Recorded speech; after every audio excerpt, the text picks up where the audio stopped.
Magandang araw po sa inyong lahat. Ang kwento natin sa araw na to ay tungkol sa pamilya ni Capoldo. Matagal na silang hindi nakakauwi sa kanilang probinsya, kaya't nang magkaroon ng pagkakataon, nagpasya ang buong pamilya na magbakasyon at bisitahin muli ang kanilang lumang bahay. Sa pagbabalik nila, muling mabubuksan ang mga lihim ng nakaraan. Mga lihim na naging dahilan kung bakit sila matagal na nahiwalay sa kanilang ama. Ano kaya ang lihim na ito? May kinalaman kaya ito sa mga bagay na nakikita ni Henry na hindi nakikita ng iba? Mga kakaibang pangitain. Mga premonisyong nagpapakita sa kanya kung saan nakita niyang patay ang lahat ng kanyang mga kapamilya. Mangyayari kaya talaga ito? May magagawa pa ba sila para ito ay maiwasan?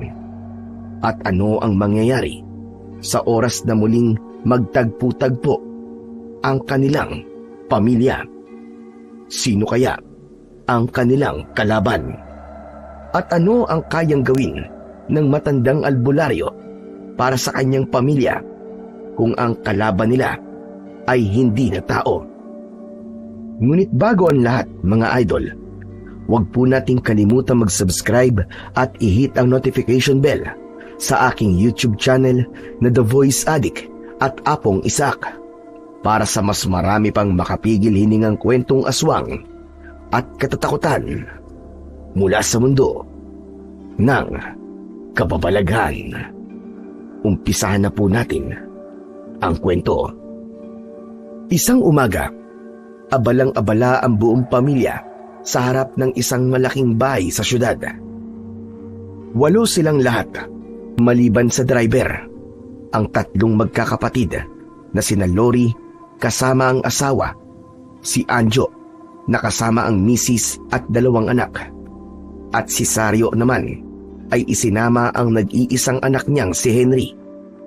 Nagkakarga sila ng malalaking maleta, cooler na may pagkain, folding chairs at kung ano-ano pang mga gamit sa loob ng van. Pauwi silang lahat sa probinsya, sa bayang kinalakihan nila, doon sa kanilang mother house.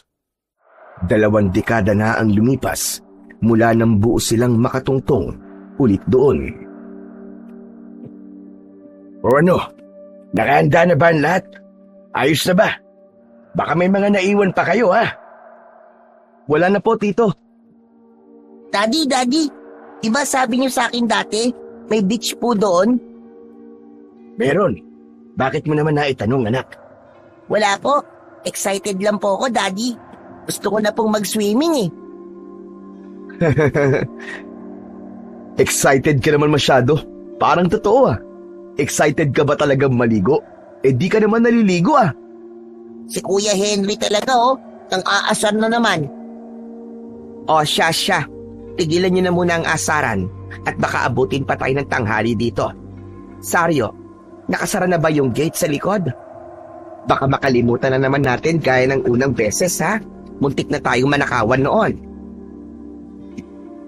Oo ate. Sinara ko na. Sinabihan ko na rin si Manang Lita tungkol sa mga halaman. Siya na raw bahala magdilig habang wala tayo. Ay nako, salamat naman kung ganon. Yun nga ang inaalala ko eh.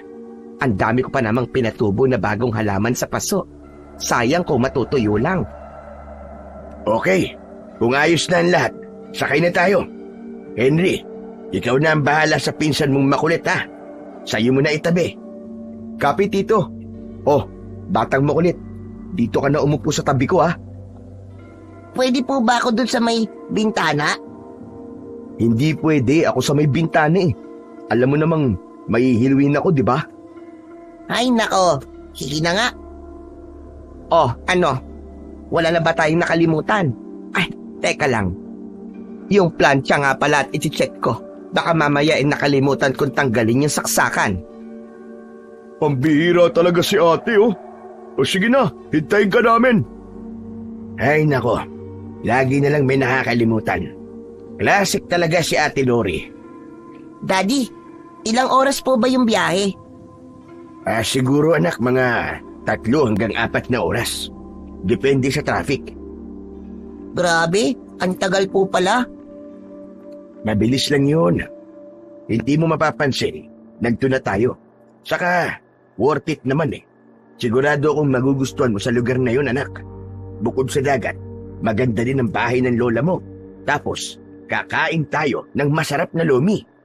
Wow, ang sarap nun. Excited na po talaga ako.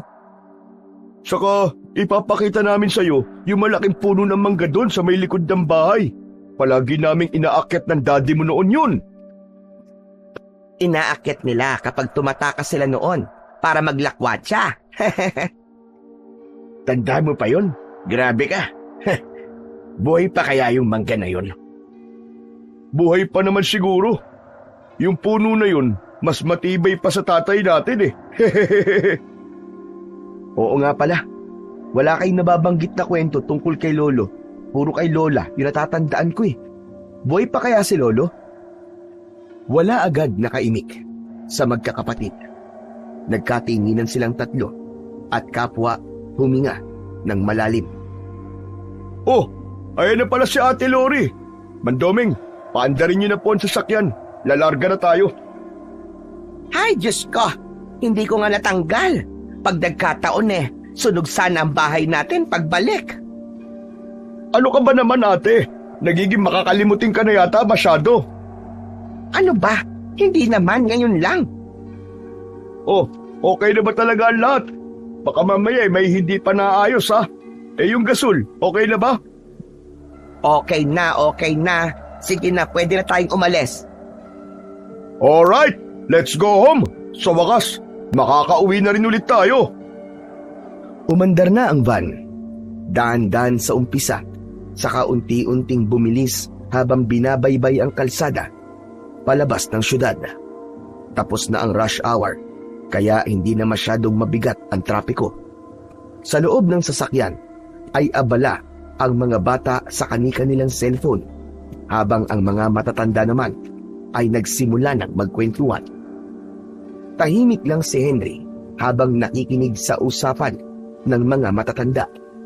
Nakatitig lamang siya sa may bintana habang pinagmamasdan ang mga gusaling na dadaanan, ang mga billboard at ang mga sasakyang nakakasalubong nila. Napangiti siya. Tulad ni Bubot ay ngayon pa lang din siya makakapunta sa bahay ng kanilang lola. Hindi man niya sinasabi sa kanyang mga kasama, excited din siyang magdagat at makilala ang iba pa nilang kamag-anak sa lugar na yon. Sa likod siya ng driver nakapwesto at sa likod naman niya nakaupo ang magkapatid at asawa ng mga ito. Nagsimula silang magtawanan nang maalala ang kanilang mga kalokohan nang bata pa sila. Ay nako! Naaalala niyo pa ba nung huling nahulog si Sario sa kanal habang ipinagmamalaki sa atin ang suot niyang bagong tsinelas? Aba, kayo naman ang may kasalanan nun eh. Ingit na ingit kayo nun sa akin kasi may bago akong tsinelas. Ay, ang tagal ko ding hinintay ito. Ang makauwi at makasama tayo lahat sa dati nating bahay. Sus! Ayan ka na naman. Iiyak na yan. Hoy, hindi Masaya lang ako, Lori. Kayo lang Ang tagal ko na kayong inaaya na pumasyal doon. Pero palagi kayong busy. Pero mabuti na lang at natuloy na. Ay, siya nga pala. Alam niyo ba kung sino ang gusto kong makita ulit? Sino naman?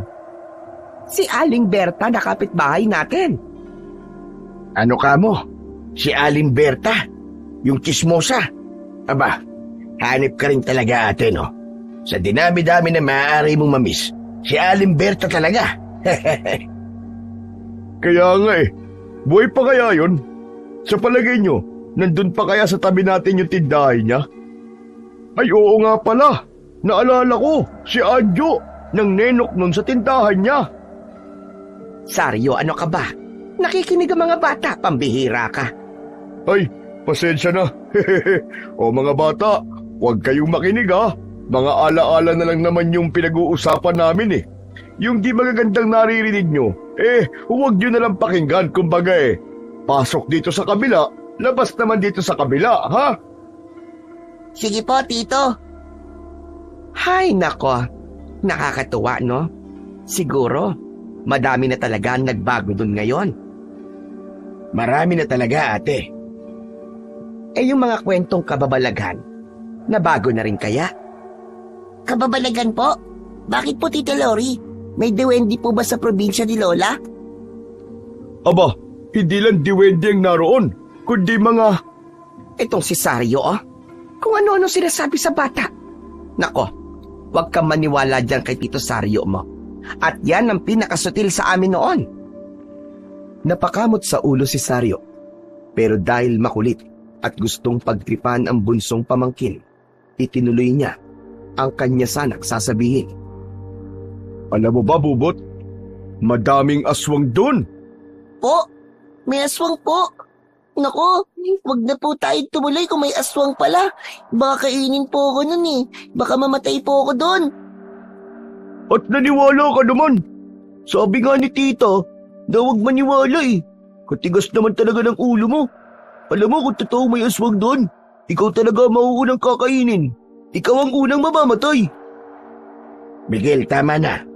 Huwag mong pagsalitaan ng ganyan ang kapatid mo. Totoo naman po eh. Kahit na. Pasensya na po. Itong anak mo na to, Anjo, manang-mana sa'yo nung kabataan mo. Masyadong seryoso sa buhay. Yan, ganyan na ganyan, no? Palagi na lamang nakasimangot. Oo nga no, may pinagmanahan. Nagpatuloy ang kanilang kulitan. Bagamat nanatiling tahimik si Miguel, sinasagot-sagot naman niya sa isip ang lahat ng sinasabi sa kanya ng mga matatanda. Okay ka lang ba, Miguel? Huwag mo nga akong pinakikialaman. Di wag. Ang sungit mo. Hayaan mo na yan si Kuya Miguel. Ganyan talaga yan, Kuya Henry. Tumango si Henry. Tatlo lang silang magpipinsan, pero ni minsan ay hindi niya nakakausap ng matino si Miguel. Masungit ito at hindi pala imik.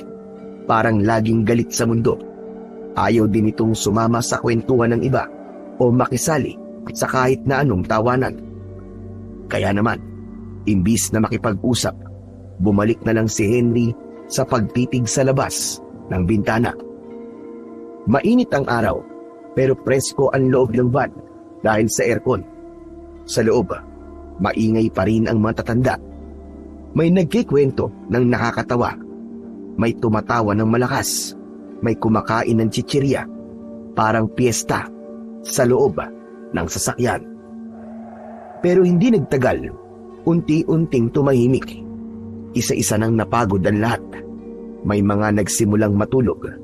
May mga nakatulala na lang sa kanilang cellphone. Isinandal ni Henry ang kanyang likod at pumikit. Medyo malayo-layo pa ang kanilang biyahe, kaya naisip niyang magpahinga muna.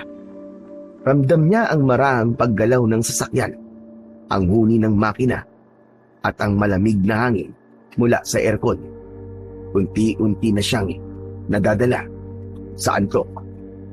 Pero hindi pa man nagtatagal, ay biglang prumeno ng malakas ang van. Nauntog si Henry sa upuang nasa harapan niya. Tumama ang bibig niya at nakagat niya ang sariling labi. Nalasahan niya agad ang dugo. Napapikit siya at napahawak sa bibig. Aray! Aray ko! Biglang nagkaroon ng tensyon sa loob ng sasakyan. Napabalikwas ang ilan sa kanilang upuan. Ano ba naman yan, Mang Domeng? Ingat naman sa pagmamaneho. Ate, hindi naman kasalanan ng driver eh. May sumingit na motorsiklo, biglang liko. Kaya nga naman, Ate Lori, kung hindi niya ininiwasan at kundi nagpreno, malamang, na-aksidente na tayo. Ang tawag doon, defensive driving. Ah, ganun ba? Nabigla lang naman kasi ako at kinabahan. Kung ganun, huwag ka nang kabahan, ate. Alam mo, magaling na driver itong si Mandoming. Tumango si Lori, huminga ng malalim at pilit na pinakalma ang kanyang sarili. Pilit na isiniksik sa kanyang isip na ayos lang ang lahat at walang dapat na ipag-alala. Samantala si Bubot ay napatingin naman sa kanyang pinsan na si Henry. Hala, nasaktan ka Kuya Henry. May dugo oh. Bahagyang napatayo si Bubot at sinilip ang mukha ng kanyang pinsan. Ang ilan sa kanila ay napatingin na din. Buti nga sa'yo. Tutulog-tulog ka kasi. Napatingin si Henry kay Miguel, pero hindi na lang siya sumagot. Umirap lang siya sa kanyang narinig. Inabutan ni Sario ng tissue ang anak. O ano, ayos ka lang ba? Ayos lang po, Papa. Medyo nasugat lang po yung labi ko. Pumutok. Pinunasan niya ang dugo gamit ang tissue. Nakaramdam siya ng konting hilo pero tiniis niya. Gusto niya sanang magpahinga ulit pero parang nawala na ang kanyang antok. Ilang minuto pa, muling umarangkada ang van. Pagkalampas sa tollgate, lalong bumilis ang takbo ng kanilang sasakyan. Maluwag na ang expressway. Kampante na ulit na nagmaneo ang driver. Tumahimik na ulit si Henry. Ramdam pa rin niya ang hapdi ng kanyang sugat sa labi. Kumakabog-kabog ang kanyang dibdib at hindi niya alam kung bakit. Hindi siya mapakali. Sa unahan nila ay napansin ni Sario ang isang truck na mabagal ang takbo. Teka, ano ba nangyari sa truck na yan? Grabe naman ang bagal. Napatitig si Henry sa pinag-uusapang truck. Napansin niya na parang gumagalaw ang pinto nito at pagkatapos nun ay tuluyang bumukas. May laman itong malalaking beam ng bakal. Mabilis na napamura si Mang Doming at bago pa siya makaiwas, nahulog na yon sa gitna ng expressway, ilang metro lang sa harap nila. Dali-daling kinabig ni Mang Doming ang manibela at napaapak siya ng biglaan sa preno. Dumulas ang gulong dahil sa mabilis na takbo. Pero hindi lang yun. Sa kaliwa, may isa pang sasakyan na nawalan ng kontrol. Isang SUV ang papunta mismo sa kanila.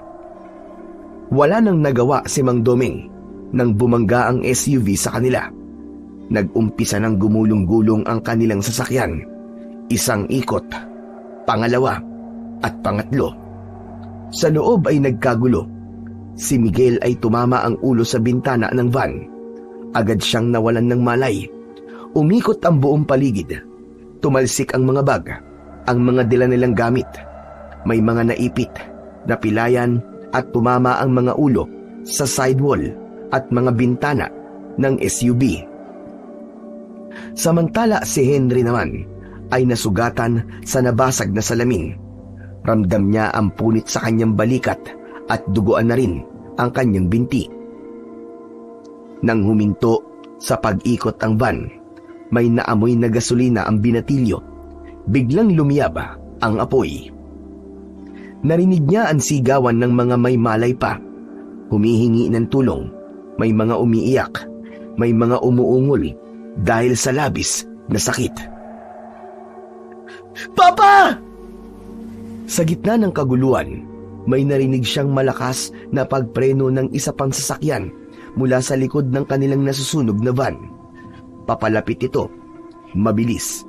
Hindi na ito nakapreno sa oras. Wala nang nagawa si Henry kundi ang tumitig at sa isang iglap, binangga ng sasakyan ang kanilang van. Yumanig sa loob na parang lindol. Sa loob ay tumilapon ulit muli ang mga katawan. Ang likod ng van ay nayuping tila lata at ang apoy ay mas lalong lumaki. Bago tuluyang mawalan ng malay si Henry, nakita niya ang lahat ng mga dugoang bangkay ng kanyang mga kapamilya. Papa! Papa! Biglang nagising si Henry. Hingal na hingal. Nahirapan siyang huminga. Nilingon niya si Bubot. Nakatingin din ito sa kanya. isang malakas na buntong hininga ang kanyang pinakawalan. Oh, bakit Kuya Henry?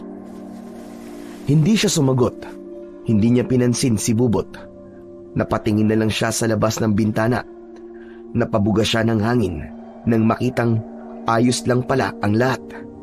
Walang aksidente. Maayos ang takbo ng kanilang sasakyan. Masaya pa rin ang lahat.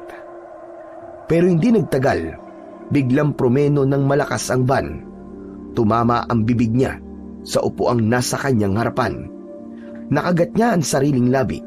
Nalasahan niya ang dugo.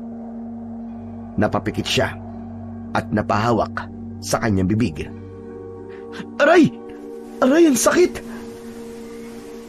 Biglang nagkaroon ng tensyon sa loob ng sasakyan. Ang ilan ay napabalikwas mula sa pagkakaupo. Ano ba naman yan, Mang Domeng? Ingat ka naman sa pagmamaneho. Ate, hindi naman kasalanan ng driver eh.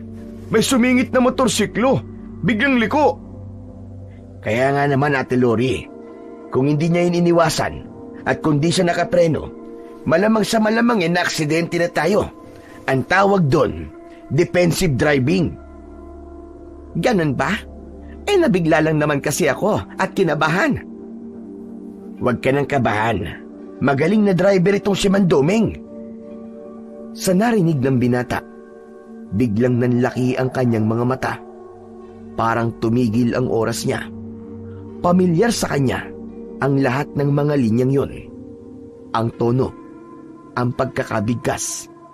Napatingin siya sa kanyang mga kasama. Agad na binundol siya ng kaba. Nanlalamig ang kanyang pakiramdam. Pinagpapawisan, maski malamig ang aircon. Tinignan niya si Bubot. Nakatingin pa rin ito sa kanya.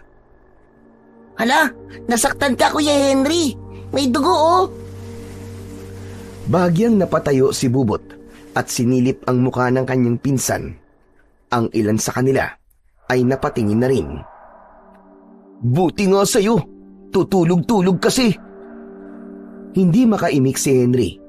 Parang hindi siya makagalaw. Hindi na niya alam kung gising siya o nananaginip pa rin.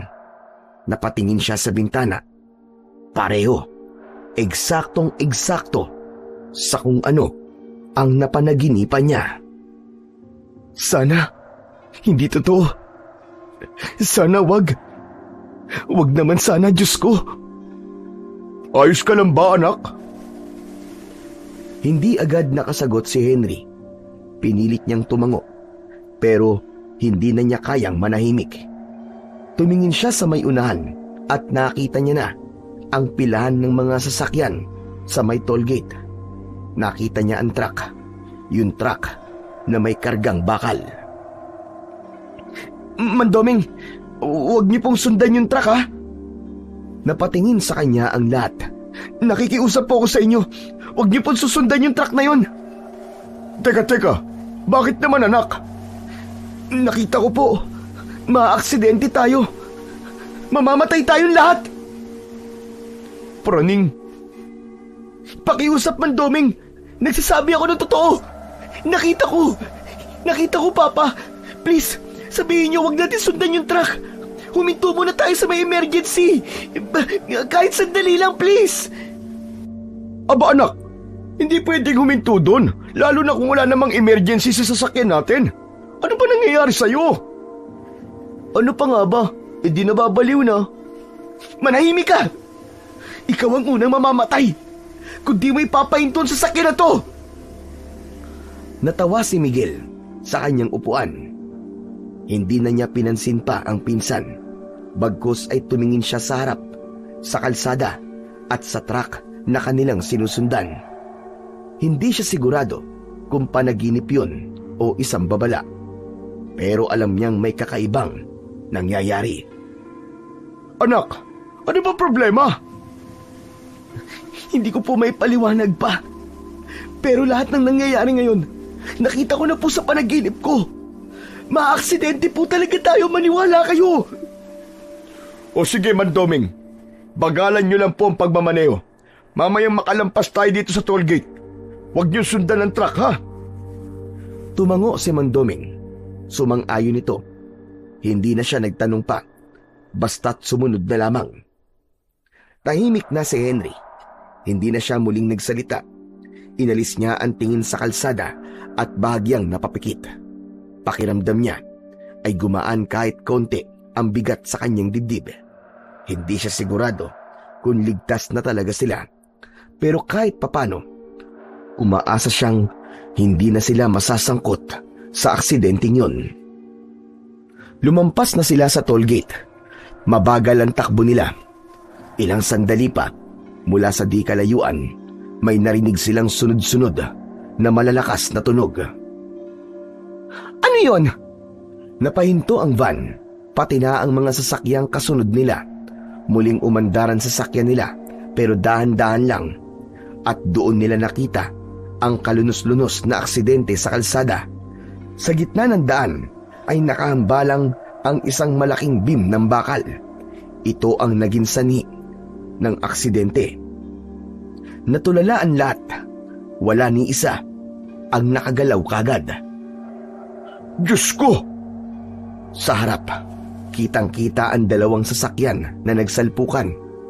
Parehong wasak ang unahan. Nasusunog na ang bahagi ng makina ng isa.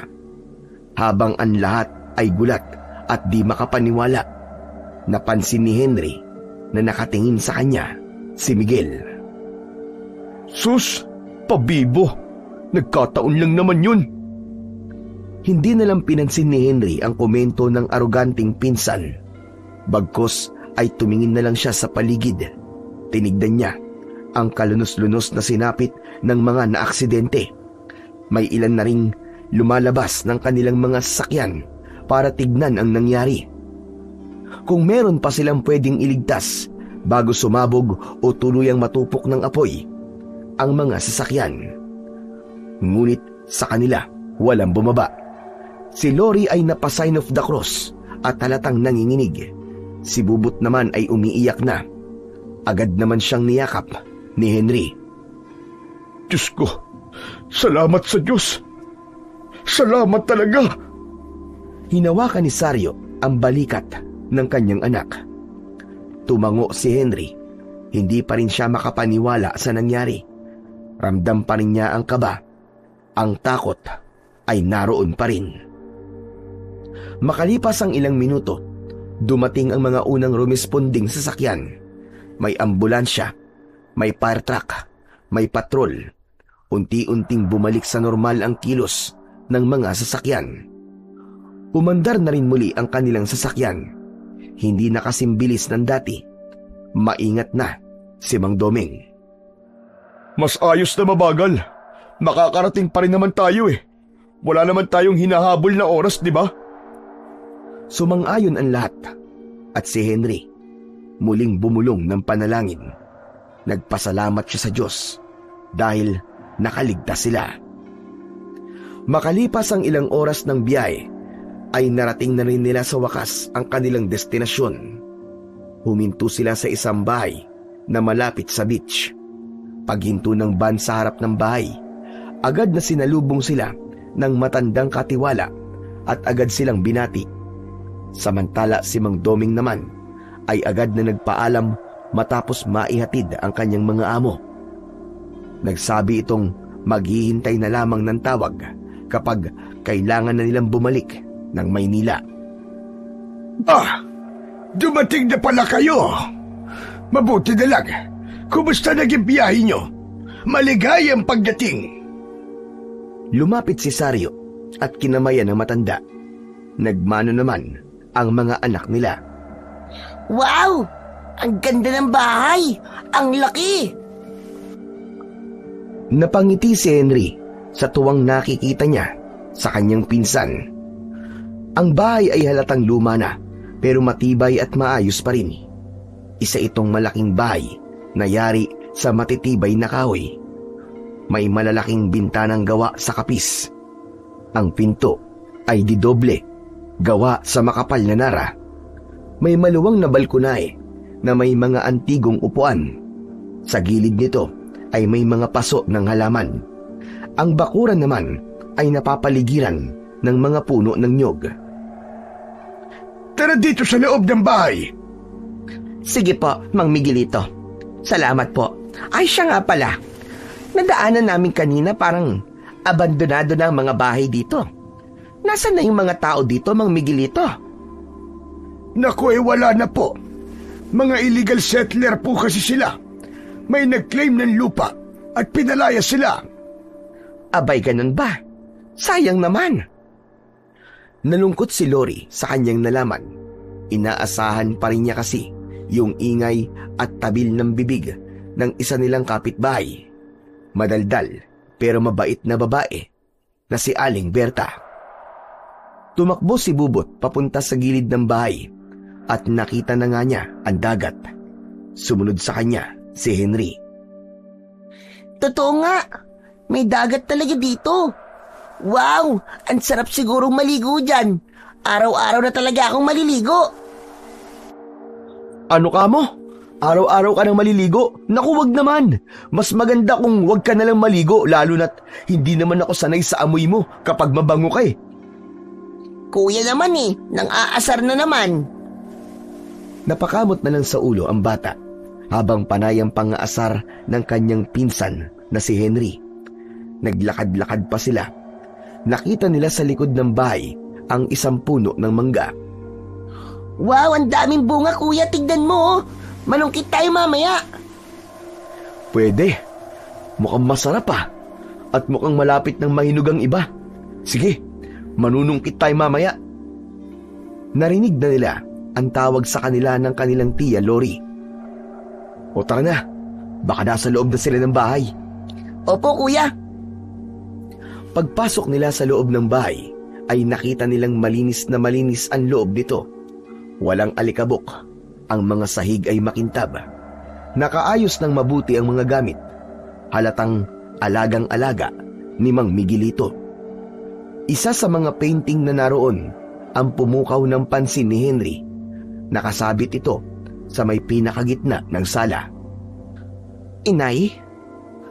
Napalingon si Henry sa kanyang tiya. Nang ito ay magsalita, nalaman niyang ang nasa painting ay ang kanyang lola. Mas lumapit pa siya sa painting at tinitigan yun ng mabuti. Doon niya napagtanto, kamukha niya ang kanyang lola. Para silang pinagbiyak na bunga. Kung ipinanganak nga lang siyang babae, tiyak na maiisip niyang ang lola niya at siya ay iisa.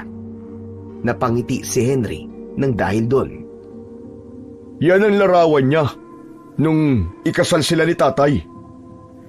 Bakit po di niya kasama ang litrato ni Lolo?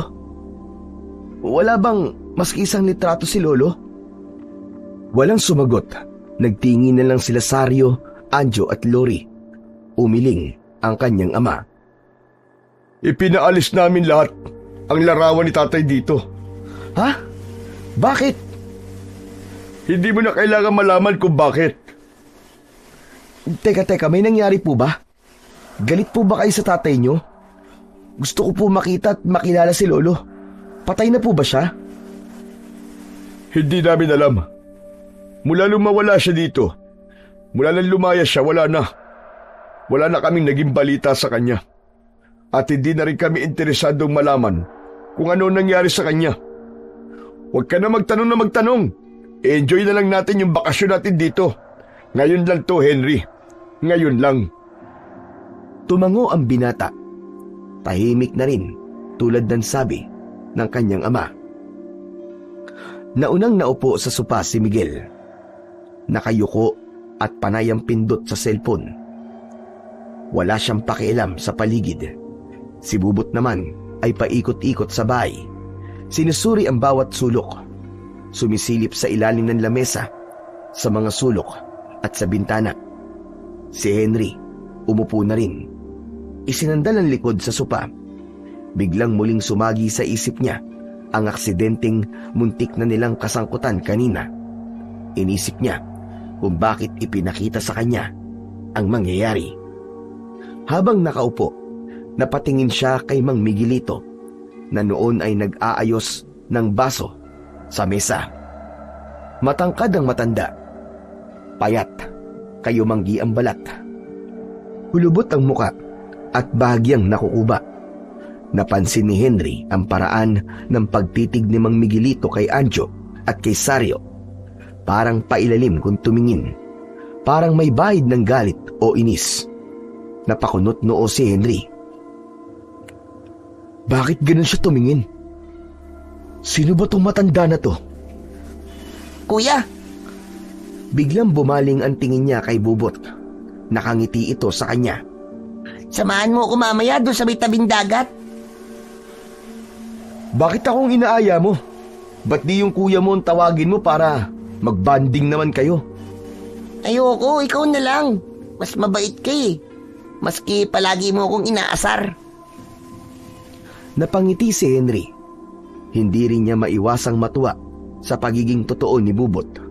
Narinig naman yun ni Miguel na nakaupo pa rin sa sopa. Tinignan lang sila nito, sabay irap. Pagkatapos ay ibinalik muli ang atensyon sa cellphone.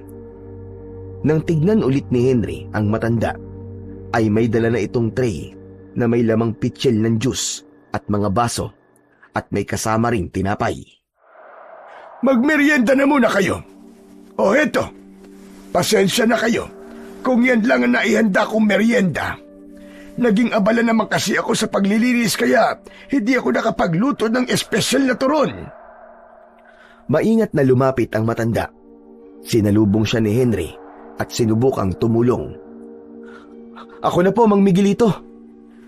Habang iniaabot ang tray, nagdikit ang kanilang mga balat. Walang ano-ano'y parang may kuryenteng dumaan sa katawan ni Henry. Nanlaki ang mga mata niya. Biglang mabilis na nag-flash ang isang eksena sa isipan niya. Sandaling naging puting liwanag na lang ang kanyang nakikita. Pagkatapos ay may isang malinaw na imahe siyang nakita nang mawala ang liwanag. Hindi niya alam kung gaano katagal ang pangitaing muling nagpakita sa kanya.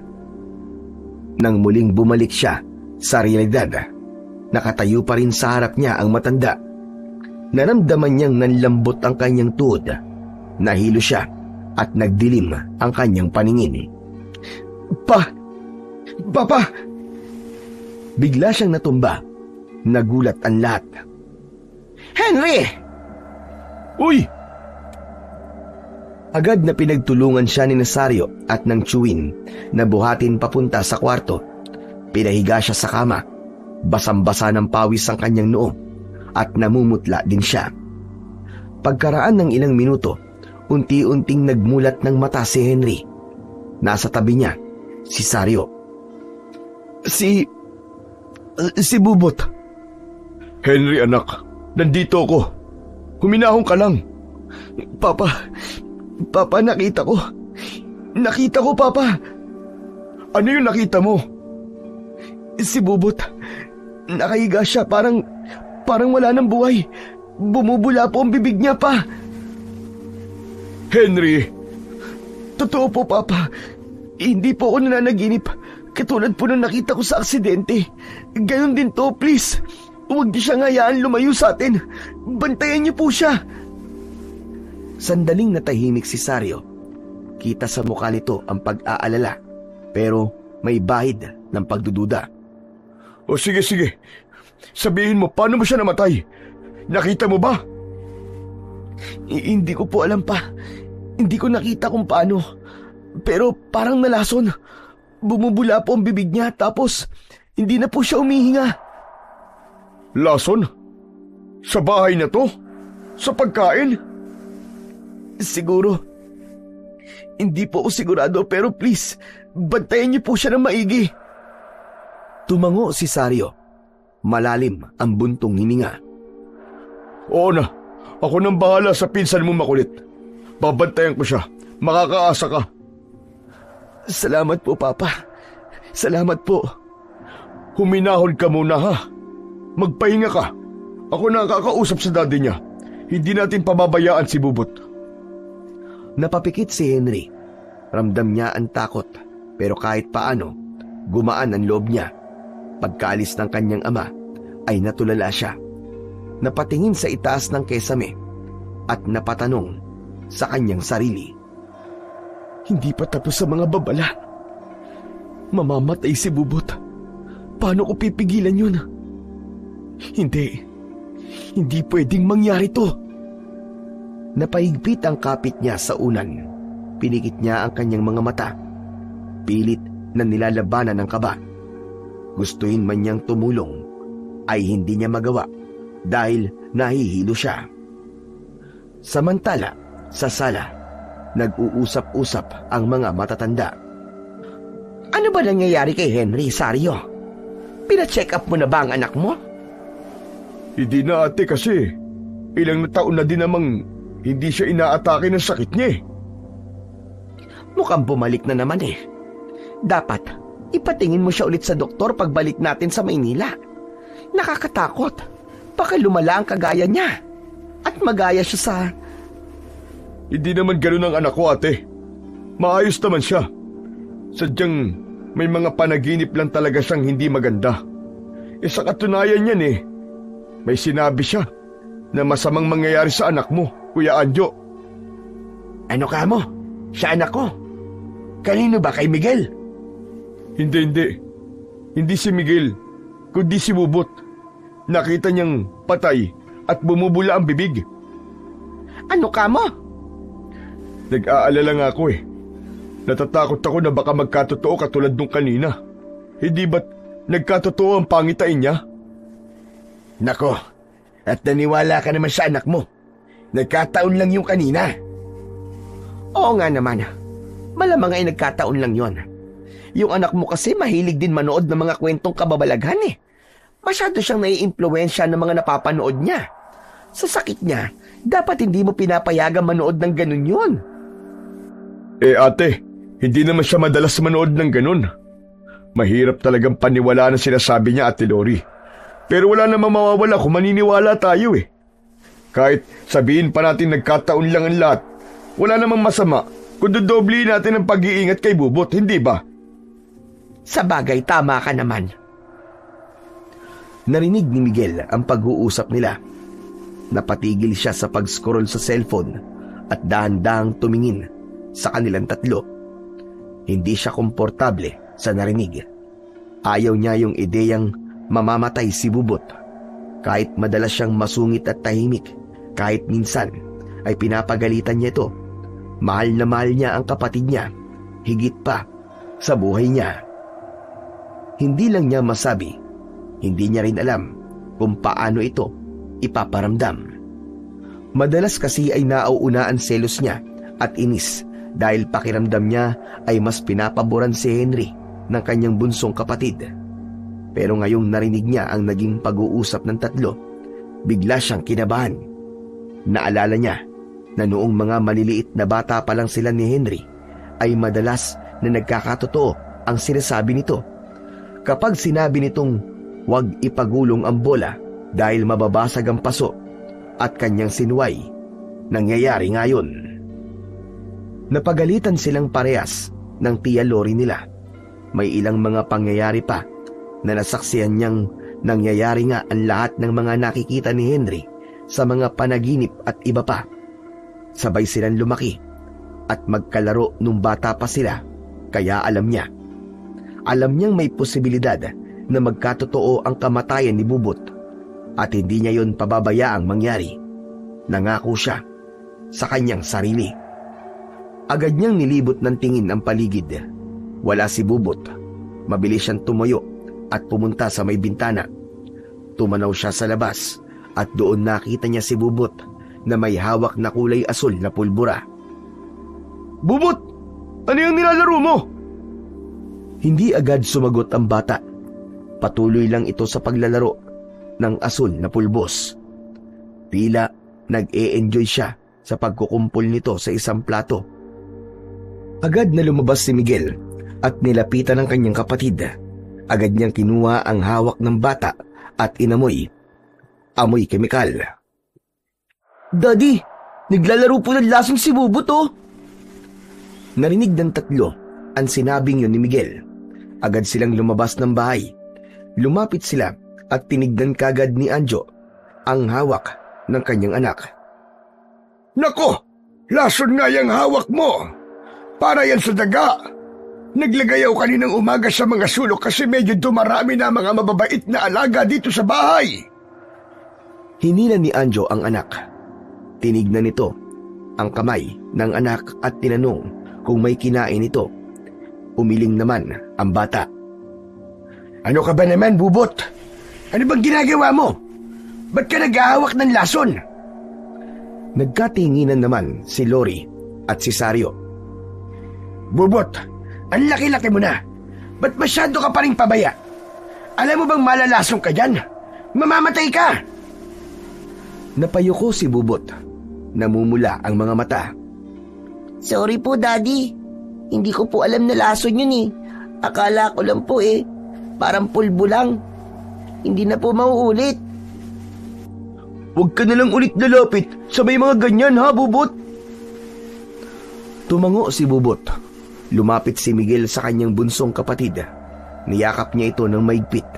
Sa unang pagkakataon, ipinakita niya ang lambing at pag-aalalang matagal nang hindi niya ipinaramdam dito. Nakatayo lang si Anjo sa tabi nila. Hindi na siya muling nagsalita. Pinagmasdan lang niya ang dalawang anak. Sa loob-loob niya, mas lalo siyang natakot sa pwedeng mangyari.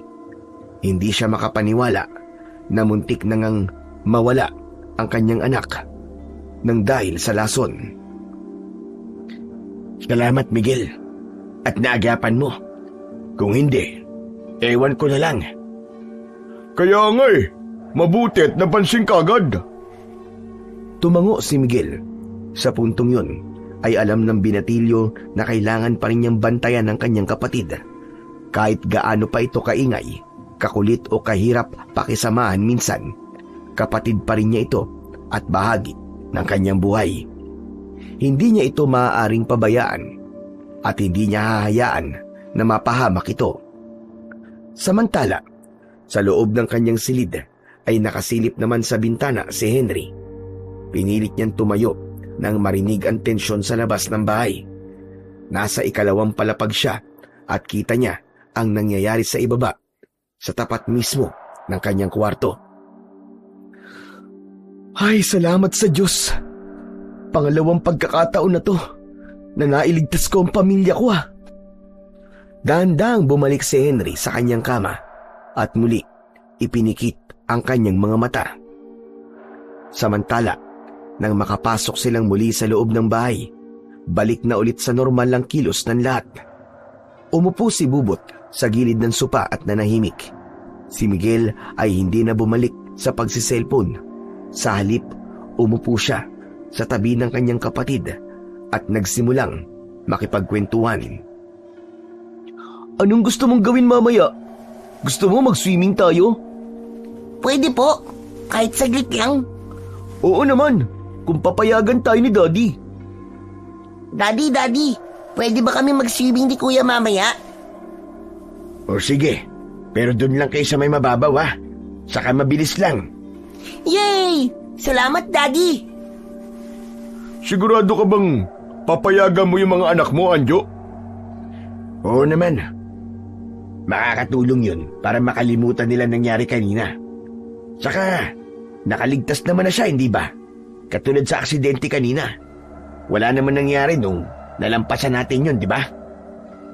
Sa bagay. Makalipas ang ilang minuto, muling nagsalita si Bubot. Parang hindi mapalagay na di mangulit o makapagdaldal. Tinitigan niya ang kanyang kuya Miguel. Kuya, akala mo ba kanina mamamatay na ako? Oo, Bubot. Natakot talaga ako. Pero hindi ka naman mamamatay eh. Hindi ko hahayaan yun. Kuya, mahal mo ba ako, kuya? Oo naman. Higit pa sa alam mo. Kung mamamatay ako, gusto ko kasama kita para hindi ako matatakot. May kasama akong lilipad papunta sa heaven. Ano ba't sinasabi mo? Alam mo, mabuti pa maglaro ka na lang muna ng games dyan sa cellphone mo. At mamaya pagkatapos natin mananghalian, maliligo na tayo. Tumango si Bubot at ngumiti. Ganon din naman si Miguel at tinapik ng maraan ang balikat ng kapatid. Samantala, Nasa loob naman ng kusina si Mang Miguelito. Tahimik itong naguhugas ng mga baso. Wala itong imik. Paminsan-minsan itong sumusulyap sa labas ng bintana, habang ang tubig ay tuloy-tuloy sa pagtulo sa lababo. Malalim ang iniisip nito. Mabilis na lumipas ang oras. Pagkatapos nilang mananghalian, nag-unahang magbihis ng pang-swimming ang magkapatid na Bubot at Miguel. Sa sobrang kasabikan, halos magkandahulog ang mga ito sa hagdan. Tumakbo sila palabas ng bahay. Bilisan mo, Bubot! Mauhuli ka na! Dali! Sandali lang, kuya. Ang daya mo naman eh. Hintayin mo ako! Napatingin na lang si Sario sa dalawa. Babalaan niya sana ang mga ito na mag-ingat, pero mabilis silang nakalabas ng bahay. Ipinagpatuloy na lamang niya ang pagbabasa ng mga lumang magasin. Samantala, ang kanyang ate naman ay naroon sa silid nito, nag-aayos ng gamit. Kasama nito ang asawa sa loob. Nagpaalam na magpapahinga sandali. Ganon din naman si Anjo at ang kanyang misis. Lumabas ng kanyang silid si Henry. Napalingon si Sario nang maramdaman ang presensya ng kanyang anak. Anak, ayos ka na ba? Hindi ka naman nahihilo? Okay na po. Siguro po, pagod lang talaga ako kanina. Sigurado ka ba? Wala ka na bang ibang nararamdaman bukod dyan? Pa, okay lang po ako. Magaling na po ako. Alam ko pong nag-alala kayo pero ayos na po ako. Ay, nako, salamat. Alam ko, anak. Pero kung sakali man na may naramdaman kang hindi maganda, sabihin mo lang kagad sa akin, ha? Opo. Nasaan na po ba yung makulit na bata? Kanina lang po naririnig ko sila ni Miguel, ah. Ando, nagsiswimming. Gusto mo din ba? Pwede tayo sumunod kung gusto mo. Ah, wag na po. Baka mamaya dun pa po ako mahilo eh. Pa, pwede po bang makahingi ako ng tubig na maiinom? Aba, oo naman. Saglit lang at ikukuha kita. Tumayo si Sario at kumuha ng malamig na tubig mula sa kusina. Nakita niya doon si Mang Miguelito, pero hindi na lang niya pinansin dahil kasalukuyang naguhugas ng mga plato. Mabilis siyang bumalik sa sala at iniabot sa anak ang isang basong tubig. Ngunit unang lagok pa lang ng tubig ay bigla na siyang nasamid. Parang may bumara sa kanyang lalamunan. Nabitiwan niya ang baso. Tumapon ng tubig sa kanyang kandungan. Nabasa ang kanyang salawal. Parang nalulunod ako, pa! Patulong! Muli ay may nakita na naman siyang premonisyon. Mabilis lang. Agad na lumapit si Sario at hinawakan ng balikat ng anak. Henry, ano nangyayari? May mamamatay sa lunod, nakita ko. May mamamatay sa lunod pa! Nanlaki ang mga mata ni Sario. Agad siyang kinabahan nang marinig ang sinabi ng kanyang anak. Mabilis siyang tumayo at tumanaw sa dagat. Nakita niya si Miguel na nakaluhod sa buhangin, basang-basa, habang nakahandusay sa harapan niya si Bubot. Walang malay. Nagsasagawa ito ng chest compressions. Yumuko siya at marahang hinipan ang bibig ng kapatid. 1 beses, 2 beses. Tumingin ito sa bahay. Tulong! Tulungan niyo po ako! Muling sinimulan ni Miguel ang sunod-sunod na pag-CPR sa bata. Nang makita ito ni Sario, agad siyang nagsisisigaw at mabilis na tinungo ang silid ng mag-asawang Anjo. Hindi na siya kumatok. Diretso niyang pinasok ang silid. Kuya Anjo! Kuya Anjo, mga bata, bilis! Ha? Bakit? Ano nangyari? Huwag ka na magtanong, halika na sa dagat! Si Bubot! Mabilis silang tumakbo palabas ng bahay. Narinig din ni Lori ang sigawan at agad na lumabas ng kwarto. Sumunod siya sa kanyang mga kapatid. Naiwan si Henry sa loob ng bahay. Sa sala, nanginginig ang kanyang katawan. Habol pa rin ang kanyang hininga. Hindi niya maalis ang pakiramdam na tila ba may tubig pa rin sa kanyang lalamunan. Para siyang nilulunod ng sariling paghinga. Dahan-dahan siyang nag-inhale at exhale. Pilit niyang kinakalma ang kanyang sarili. Maya-maya pa, may narinig siyang kumakanta. Isang masayang tinig mula sa kusina.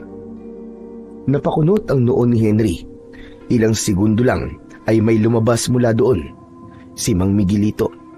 Nakangiti ito, tila walang pakialam sa nangyayari. Nang makita siyang nasa sala, bigla itong tumahimik. Nagkatinginan sila ni Henry. Biglang nagbago ang reaksyon ng matanda. Para itong nagulat nang makitang naroon siya. Bigla itong umiwas ng tingin at mabilis na pumasok muli sa kusina.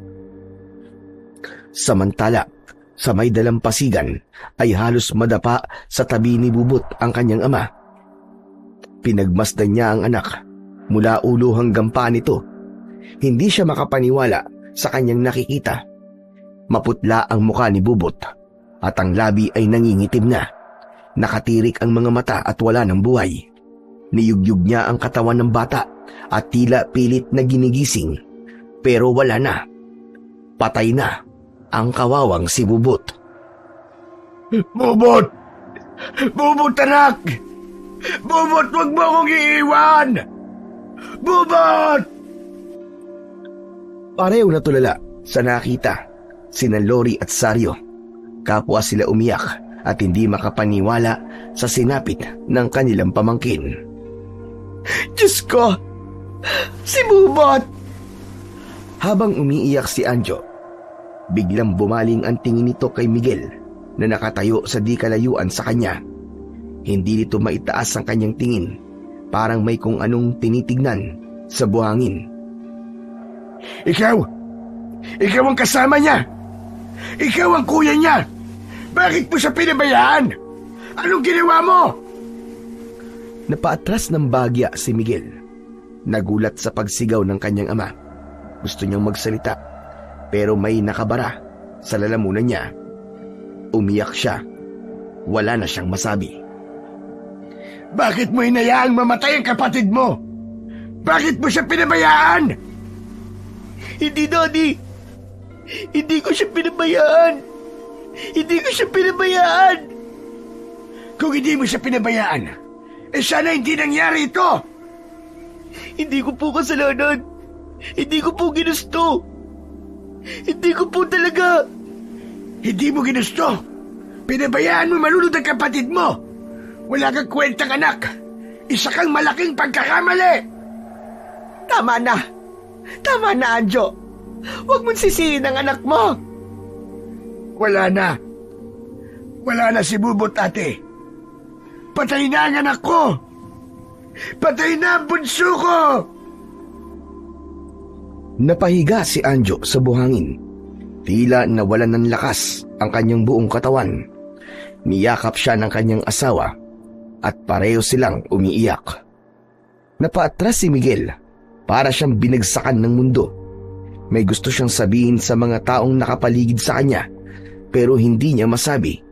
Pakiramdam niya ay kinakapos siya ng hininga. Mabigat ang kanyang dibdib. Wala na ring nakatingin sa kanya. Lahat ay abala sa paligid ni Bubot. Napaupo sa buhangin si Miguel. Napahawak sa kanyang mga binti. Para siyang napapaso.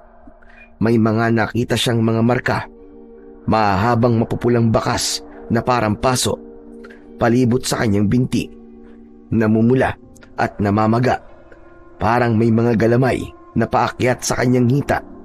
Nakaramdam siya ng pagkahilo at panghihina. Habang abala ang lahat sa pagdadalamhati kay Bubot, unti-unti siyang nahiga sa buhangin at pumatak ang kanyang luha. Nakatitig siya sa kawalan. Maya-maya pa, dahan-dahan niyang ipinikit ang kanyang mga mata. Si Sario na kanina'y abalang inaasikaso ang pagdamay sa kapatid ay lumapit kay Miguel para sana kausapin ito at damayan din. Alam niyang masakit din para sa binatilyo ang nangyari. Hindi niya ito sinisisi. Nakita niya itong nakahiga sa buhangin. Hindi ito gumagalaw. Miguel? Miguel? Miguel!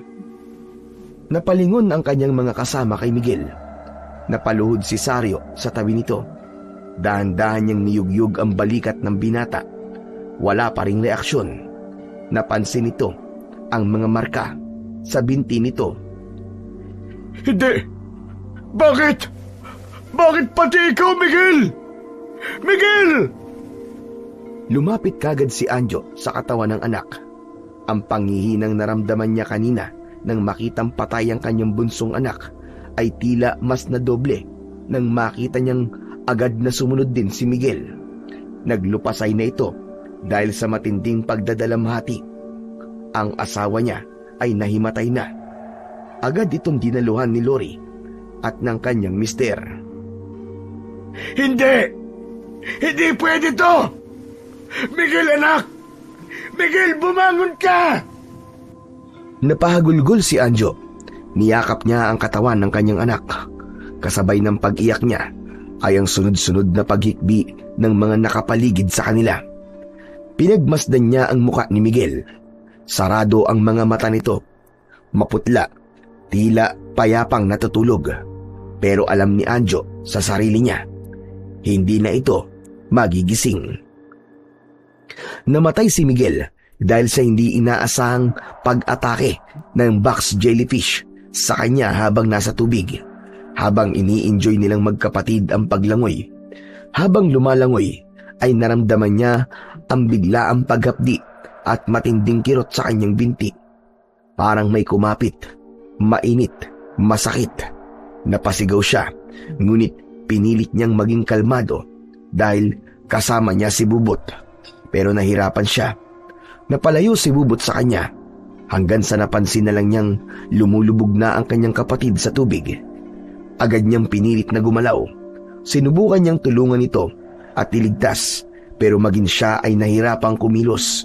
Wala siyang nagawa para iligtas ito. Huli na nang maabutan niya ito at maiahon sa tubig. Nang makita ni Anjo ang mga marka sa binti ng anak, ay doon niya naunawaan na kaya hindi nailigtas si Bubot ay dahil ito mismo ay nasa bingit din ng kamatayan.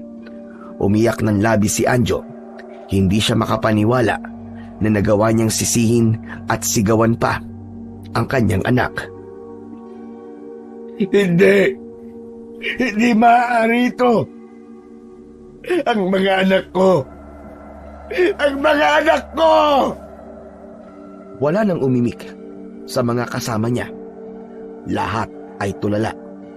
Patay na rin si Miguel, nalason sa mga galamay ng box jellyfish. Patawad, anak ko! Patawad, Miguel! Patawarin mo ko! Hindi ko alam!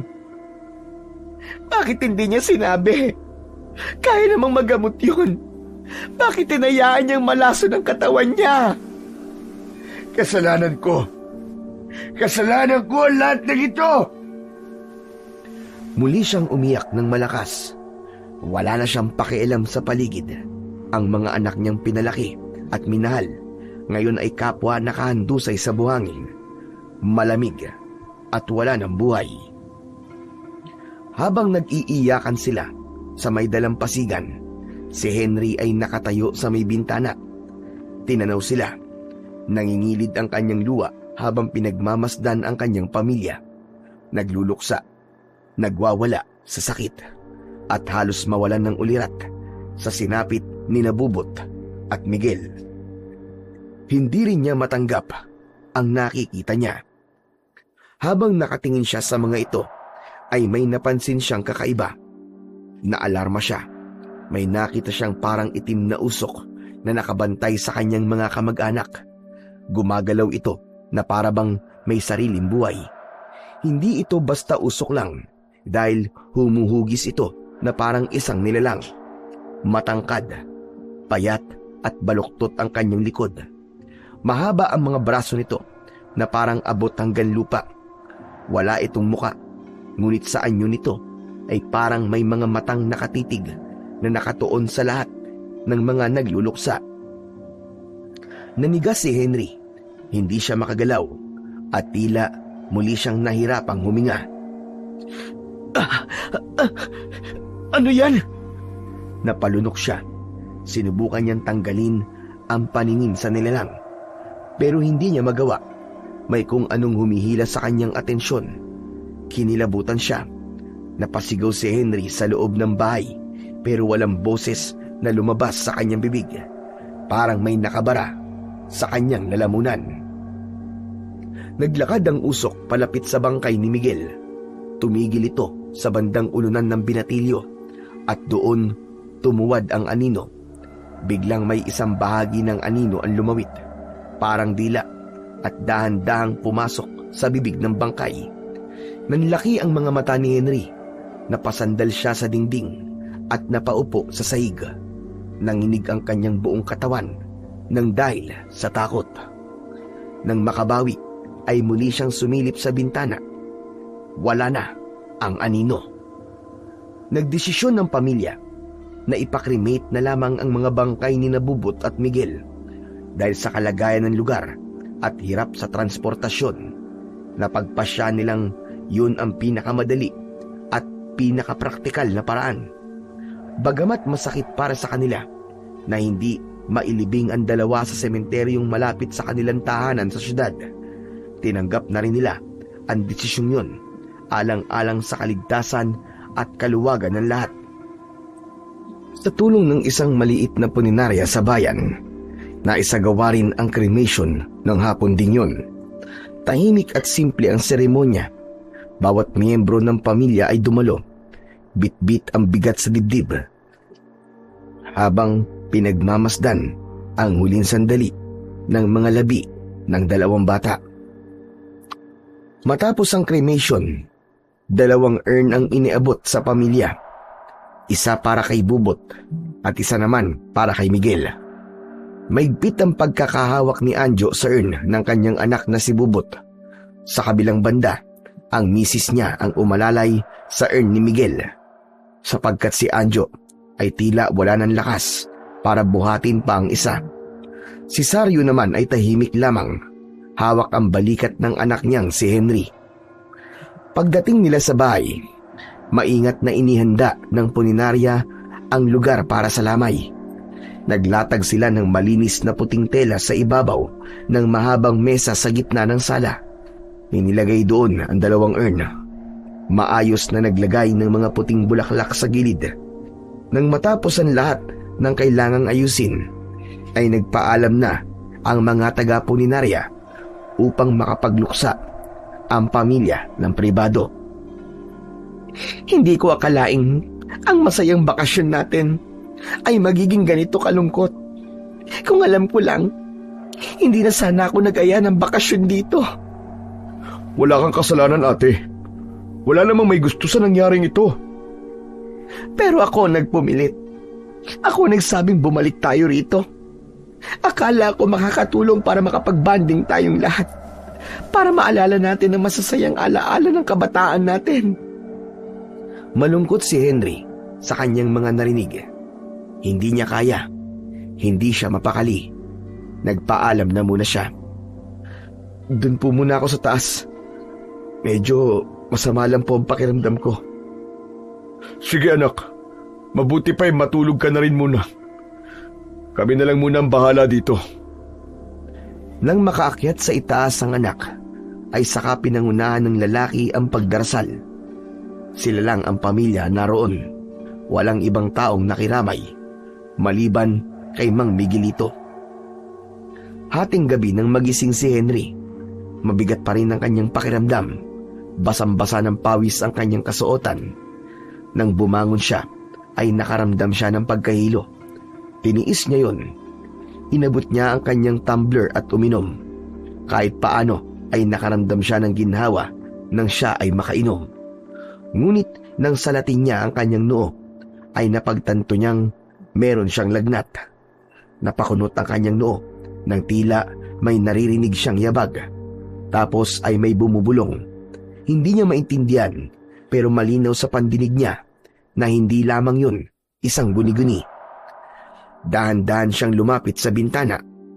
Marahan niyang iniangat ang kortina at sumilip. Sa labas, sa di kalayuan sa tapat ng pinto, may nakita siyang isang matandang lalaki. Hindi niya ito kilala. Ang matanda ay payat at hindi gaanong katangkaran. Mahaba ang buhok nito, lampas balikat. Magulo at kulay puti na ang buhok. Nakasuot ng lumang kamiseta at kupasing salawal. Meron sa tabi nito ang isang bayong at may hawak siyang patay na manok. Tumutulo pa ang dugo nito sa lupa.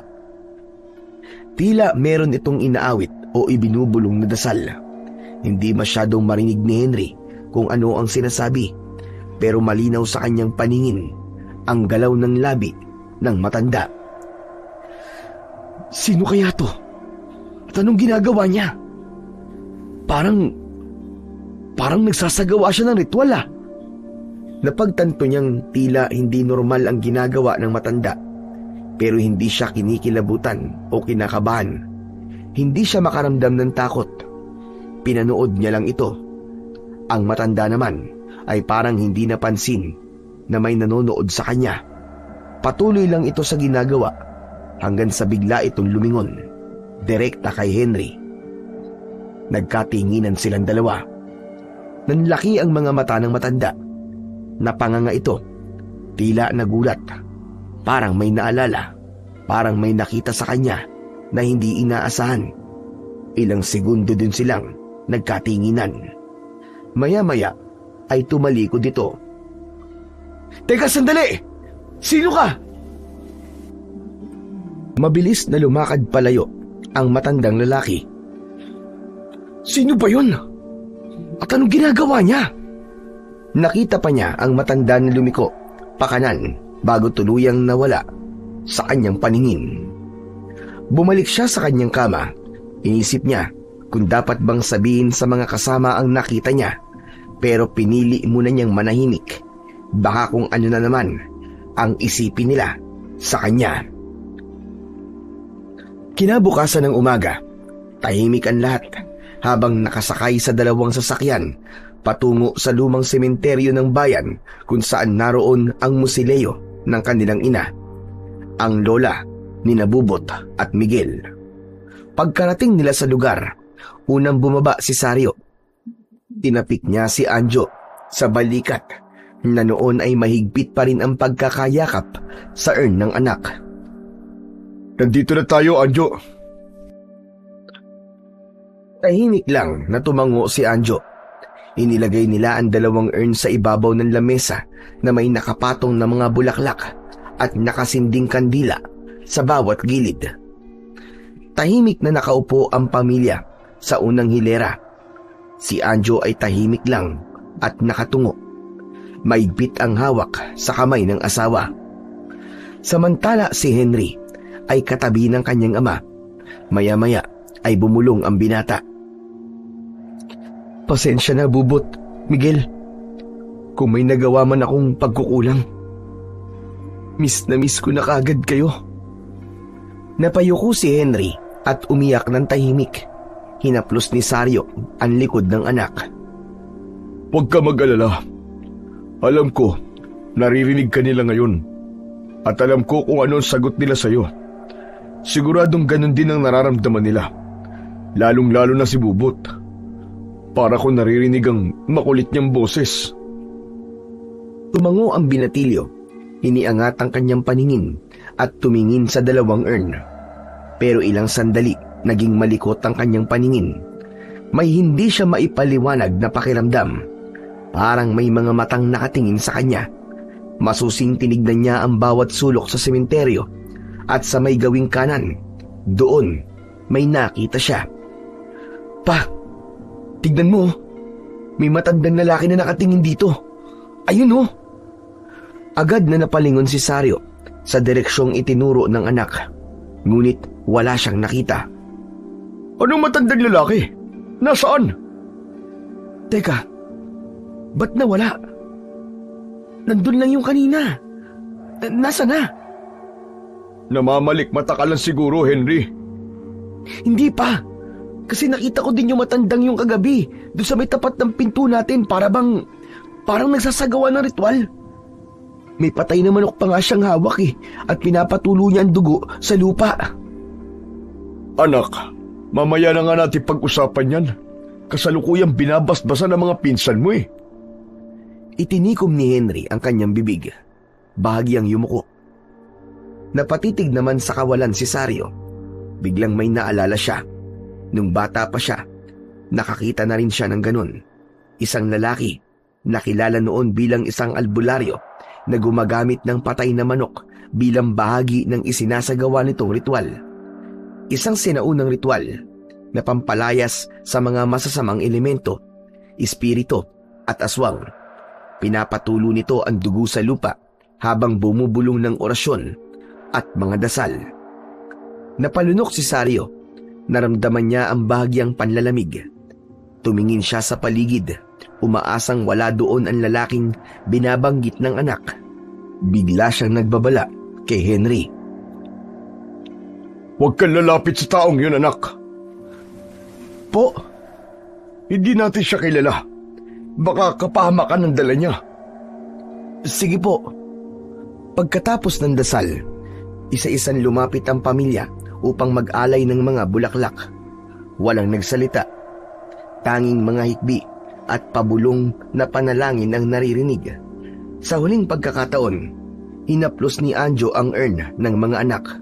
Saka ito tuluyang iniabot sa tauhan ng sementeryo upang ilagay na sa loob ng nicho. At doon, nagtapos ang libing ni Nabubot at Miguel. Pagkauwi sa bahay, tahimik ang lahat na nakaupo sa sala. Walang may gustong magsalita, maliban kay Mang Miguelito. Ano na ang plano niyo ngayon? Napatingin sa kanya ang lahat. Ilang segundo ring natahimik ang paligid bago nagsalita si Lori. Uuwi na po kami, Mang Miguelito. Natawagan mo ba si Mandoming? Kagabi ko pa siya tinatawagan pero out of coverage pa rin. Ano kaya nangyari sa taong yun? Hindi ko alam. Ako man ganun din. Hindi ko siya makontak. Wala ka ba numero ng pamilya niya? Wala eh. Dapat pala talaga sinisave yung mga ganong kaimportanteng bagay. Napaisip ang lahat. Marami pa silang dalang gamit at wala silang tiyak na masasakyan pa uwi. Ganito na lang. Pupunta ako sa bayan, baka makahanap ako ng pwedeng maarkilang van o kahit na anong sasakyan. O sige, ganun na nga lang siguro. Umalis na si Sario. Agad nilang inayos at inihanda ang kanilang mga gamit habang naghihintay sa muling pagbabalik nito. Samantala si Henry naman ay hindi mapakali. Nagpaalam siya sa kanyang mga kasama na maglalakad-lakad na lang muna. Naku, wag na iho. Baka mapano ka dyan sa labas.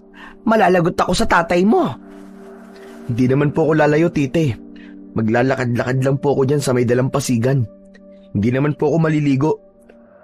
Gusto ko lang pong mapag-isa. Mag-iisip-isip lang po ako. Napatitig si Lori sa kanyang pamangkin. Nakita nito ang luhang sumusungaw sa mga mata nito. Maya-maya pa ay tumango ito. O sige, pero sandali ka lang ha. Huwag kung saan-saan pupunta. Bumalik ka kagad. Sige po, tita, salamat po. Naglakad na siya papunta sa dalampasigan. Makulimlim ang langit ng oras na yon, kaya hindi masyadong mainit. Umupo si Henry sa buhangin at pinanood ang banayad na paghampas ng alon sa buhanginan. Maganda ang paligid, tahimik, presko ang hangin, pero malungkot na malungkot si Henry. Pagkaraan ng ilang minuto, tumayo na siya at nagsimulang maglakad pa uwi. Pero bigla siyang natigilan nang mapansing may lumabas na matanda mula sa isang luma at maliit na kubo di kalayuan sa bahay ng kanyang lola. Naakit ang binata na pumunta sa lugar na yon. Paglapit niya sa kubo, napansin niyang bukas ang pinto. Dahan-dahan siyang pumasok nang walang paalam. Agad niyang napansin ang kakaibang ayos sa loob. Lahat ng gamit ay nakatali. Ang mga kutsilyo ay nakaayos ng mabuti sa lalagyan, pero ang lahat ay may mga lubid. Ang mga kabinet ay may mga nakakapit na kahoy sa ilalim at nakatali din. Parang sinisigurado ng may-ari na hindi ito matutumba. Kahit ang mga silya, ang mga gasera, mesa at iba pa ay nakatali din. Lahat ay mukhang pinagplanuhan para maging ligtas sa anumang uri ng aksidente ang nakatira sa bahay na yon. Napailing si Henry. Naisip niyang maaaring praning o kaya naman ay may sayad sa isip ang taong nakatira doon. Naglakad-lakad pa siya sa loob. Sa isang sulok ng dingding, may nakita siyang lumang larawan. Kinuha niya ito at tinignan ng mabuti. Isang babae at lalaki ang magkasamang nakangiti. Agad niyang nakilala ang babae. Teka, si Lola to ah. Matagal niyang tinitigan ang lalaking kasama sa larawan. Siya yung matandang lalaki. Bakit siya kasama ni Lola sa litrato? Sino ka? Anong ginagawa mo sa bahay ko? Napalingon si Henry. Nakita niyang may nakatutok sa kanyang itak. Napaatras siya ng bahagya. Ngunit nang makita ng lalaki ang kanyang muka, dahan-dahan itong ibinaba ang hawak na sandata. Bakit ka nandito? Lolo? Ikaw ang lolo ko, hindi ba? Hindi kayo dapat nandito.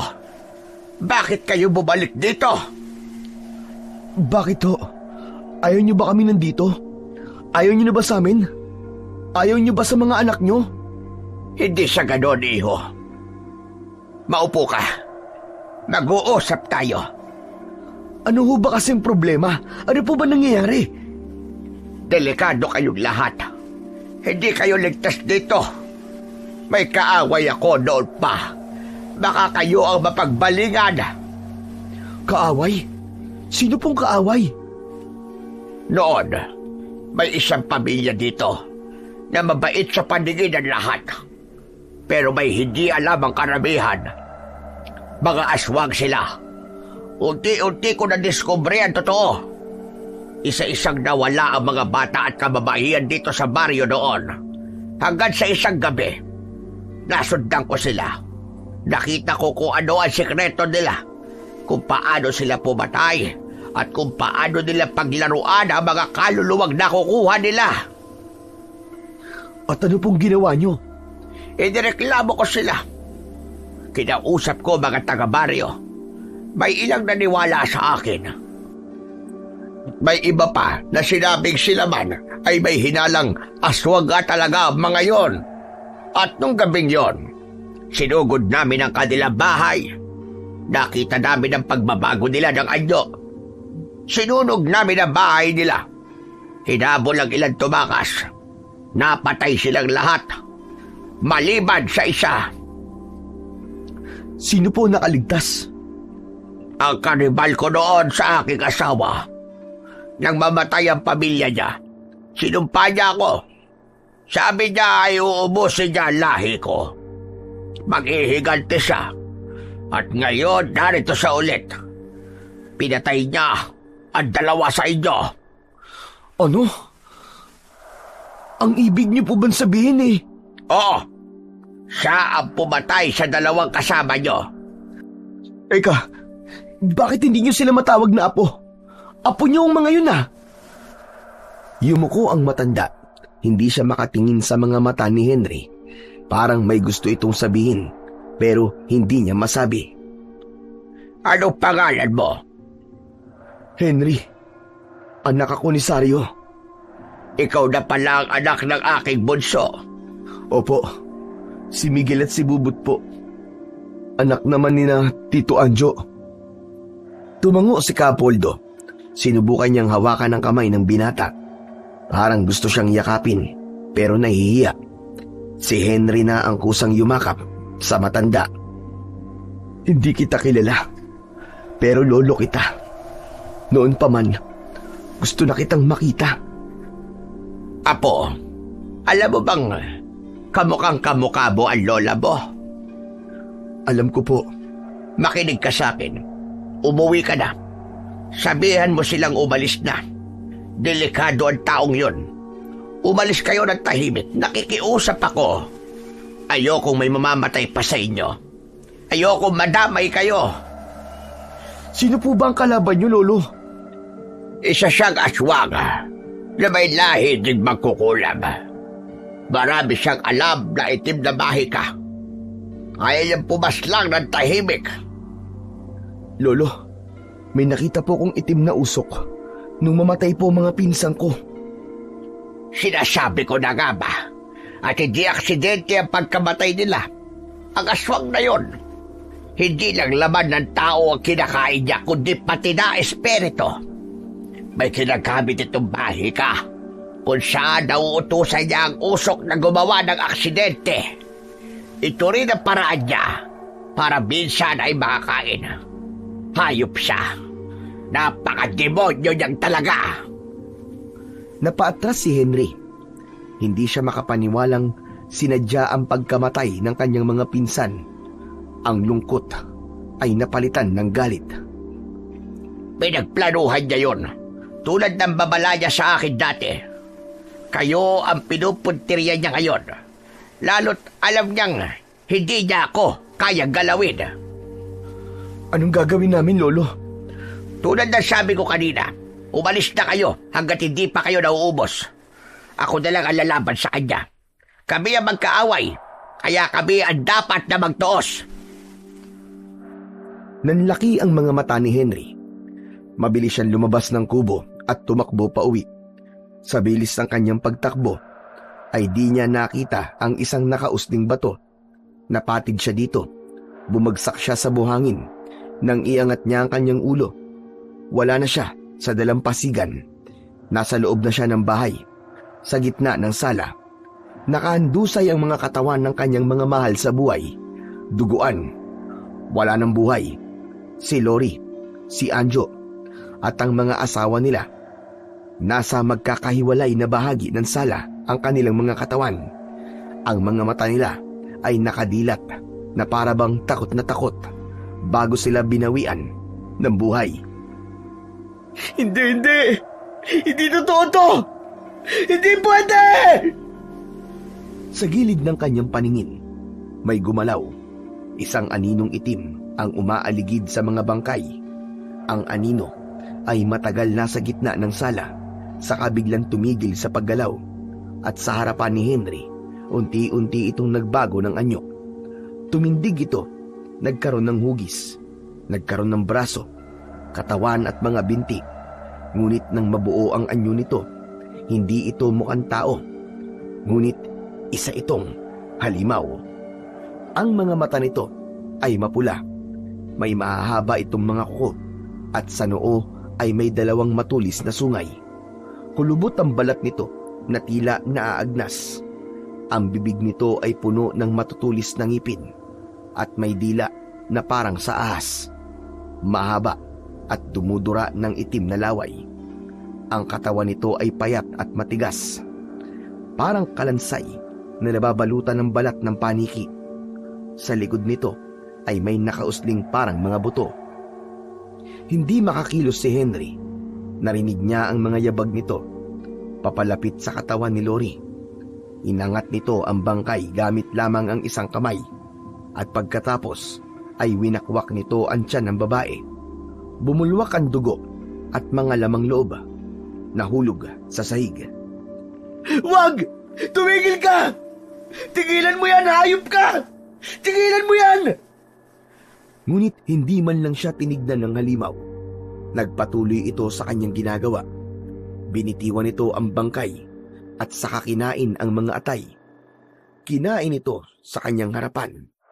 Nginuya-nguya niya ito sa kanyang harapan. Ang dugo ay tumutulo pa sa baba nito. Pagkatapos nun, ay lumapit naman ito kay Anjo. Muli nitong pinunit ang dibdib nito. Tinanggal ang puso, kinagat at kinain. Tama na! Tama na! Pero hindi tumigil ang halimaw. At sa huling pagkakataon, lumingon ito sa kanya. Nagtagpo ang kanilang mga mata. Ngumiti ito, isang ngiting mapang-asar, malupit at tila gutom pa rin. Napalunok ng laway ang binata. Gumapang paatras. Wag! Wag! Wag ka lalapit! Wag ka lalapit! Wag! Henry! Henry, gumising ka! Henry! Pagmulat ng kanyang mga mata, nakita ni Henry si Capoldo. Nakaluhod sa tabi niya. Hawak siya sa balikat. Nanginginig siya at humihikbi. Lolo! Lolo, nakita ko sila. Patay silang lahat. Lahat sila, Lolo. Si Tita Lori, si Tito Adjo. Patay sila. Tulungan mo ako. Yung pagkamatay ni Bubot nakita ko, Lo. Natatakot ako. Baka magkatotoo. Patayin niya kami. May kakayahan kang makita ang kamatayan. Nakuha mo ang isa sa mga kakayahan ko. Ang makakita ng paparating na panganib. Halika, puntahan natin sila bago pa mahuli ang lahat. Tinulungan ng matanda na makabangon si Henry. Pero sandali, kailangan nating makakuha ng sandata para magamit kung sakali man na may makahanap tayo kalaban. Kailangan maging handa tayo. Ano pong sandata? Kailangan natin ng apoy. Tumakbo ang matanda pabalik sa kanyang bahay at paglabas nito ay may bitbit na itong isang bagay. Tara na! Nang makarating sila malapit sa bahay ay bigla silang napatigil. May nangyayaring kaguluhan sa loob ng bahay. Lo, ano pong gagawin natin? Huwag kang maingay. Magmasid na muna tayo. Pero paano po sila? Kailangan natin maghintay. Hindi lahat ng laban ay nadadala sa gulatan, Henry. Kailangan natin magplano. Kailangan natin ng estratehiya para matalo kung sino man ang kalaban na nasa loob. Umikot sila sa labas ng bahay at sa likod sila dumaan. Umakyat sila sa puno ng mangga at sinikap na makalapit sa bintana at makapasok sa loob ng isang silid. Nang nasa itaas na sila, ay narinig nila na mas mataas na ang tensyon sa may sala ng bahay. Sumisigaw na si Lori. Anong nangyari? Bakit ganito? Bakit mo sila pinatay? Hindi! Hindi ko sila pinatay! Naaksidente sila! Hindi ko kasalanan! Sinungaling ka! Ano ngayon kung sinungaling ako? May magagawa ka ba? Sandali. Ano nangyayari sa'yo? Ba't nag-iiba ang mukha mo? Hindi! Hindi ikaw si Mang Miguelito! Dahan-dahan lumabas ng silid sina Capoldo at Henry. Marahan silang naglakad papunta sa may hagdan. Pagdating nila sa bungad ng hagdan sa itaas, nakita nilang nakahandusay doon ang asawa ni Lori. Maputla na at tiyak nilang wala na itong buhay. Napatakip sa bibig si Henry, nanginginig. Nang sumilip naman si Capoldo sa sala, nakita niya ang kanyang anak na si Lori na may hawak na isang kahon. Puno ito ng iba't ibang gamit ng pangkukulam. Mga manika, insekto sa loob ng mga garapon, at iba pang kakaibang bagay. Sinasabi ko na nga ba? Nang makita ko mga gamit mong ito, alam kong may mali na sa'yo, hayop ka. Mamamatay tao ka. Isa kang masamang mangkukulam. Anong kasalanan namin sa'yo? Bakit mo to ginawa? Bakit mo sila pinatay? Demonyo ka! Kasalanan? Akala niyo ba walang dahilan ng lahat ng to? Ang tagal ko naghintay para makapaghiganti. Matagal ko kayong inaabangan na lumapit sa akin. Kayong mga anak ng mamamatay tao. Anong pinagsasasabi mo? Kayo ang mga anak at apo ni Poldo. Ito na ang tamang oras para ubusin kayong lahat. Biglang nagbago ang anyo ng matandang lalaki. Sa isang iglap, nagmistulang usok ang kanyang katawan. Maitim at makapal. Umiikot ito sa paligid. Mula sa gitna ng usok, isang bagay ang lumutang. Isang matalim na kutsilyo. Nakatutok ito kay Lori. Wag! Huwag naman, maawa ka! Bartolome! Tigilan mo na! Tama na yan! Tumigil ang usok.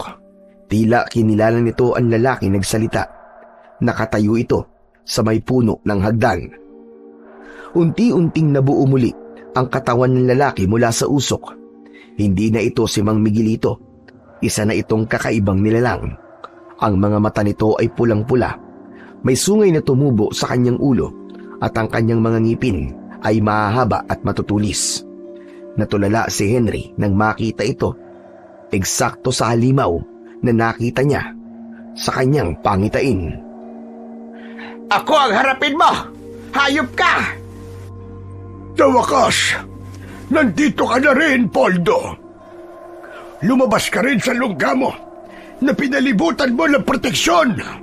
Ngayon, wala nang hadlang para may sakatuparan ko ang sumpa sa inyong pamilya. Hindi ko hahayaan na magawa mo yon. Dadaan ka muna sa ibabaw ng aking bangkay bago mo sila mapatay lahat. Itinaas ng matanda ang kanyang kamiseta. Mabilis niyang tinanggal ang kanyang sinturon. Nang makalas na yun, ay isa pala itong latigo na gawa sa buntot ng pagi. Isang sandata na panlaban sa mga aswang. At sa palagay mo, natatakot ako dyan. Papatayin kita sa punan lahat ng kapamilya mo. Tama ka. May mamamatay dito. Pero hindi kami yon. Kung kamatayan ang gusto mo, ibibigay ko yun sa'yo. Tatay! Nilingon ni Capoldo ang kanyang anak. Tapos ay tinignan din si Anjo na nasa isang sulok. Nakatulala lang ito sa harap ng bangkay ng kanyang asawa. Walang emosyon ang kanyang muka. Pagkatapos nun, ay mabilis na kumilos si Capoldo. Nilapitan niya ang kalaban at tinamaan ng latigo ang braso ng aswang. Tumalsik ang kutsilyong hawak nito. Hindi niyo ako mapipigilan. Dugo ang kabayaran sa ginawa yung pagpatay sa buong pamilya ko. Agad na iniharang ni Capoldo ang kanyang katawan sa harap ni Henry. Muling sumiklab ang labanan. Iwinasiwas niya ng sunod-sunod ang puntot ng pagi. Umatras ito sa sakit, pero hindi sapat para mapahina niya ang halimaw. Biyasa din ito sa pakikipaglaban. Tila pinaghandaan din ang muli nilang pagharap. Natamaan ng matutulis nitong kuko ang braso at binti ni Capoldo. Tumakbo si Lori sa kusina. Kinuha niya ang garapon ng asin. Mabilis niyang kinuha ito at saka bumalik. Lumayo ka sa amin! Lumayo ka! Halimaw ka! Sinabuyan niya ng asin ng halimaw. Parang napaso ito sa bawat butil na tumatama. Itigil mo yan! Itigil mo yan! Agad na sinamantala ni Capoldo ang pagkakataon. Umusal siya ng isang makapangyarihang orasyon. Biglang bumulagta ang halimaw sa sahig nang matapos ang kanyang dasal. Pagkatapos nun, muli siyang umusal ng isa pang orasyon. Mas malakas at mas makapangyarihan. Ginagawa niya ito habang hinahampas ng buntot ng pagi ang kanyang kalabang aswang. Henry, apo! Ngayon na! Tumango si Henry at dali-daling tumakbo sa itaas ng hagdan. Kinuha niya ang dala nilang galon ng gasolina. Pagbalik nila ay ibinigay niya ito sa kanyang lolo. Agad namang binuhusan ang buong katawan ng halimaw. Napuno ng amoy ang buong bahay. Pag hindi nyo naiintindihan, huwag niyo akong patayin. Parang awa mo na, Poldo! Parang awa mo na! Tumigil kang hayop ka! Hindi ako kailanman maaawa sa demonyo katulad mo! Pinatay mo mga apo ko! Pinatay mo sila!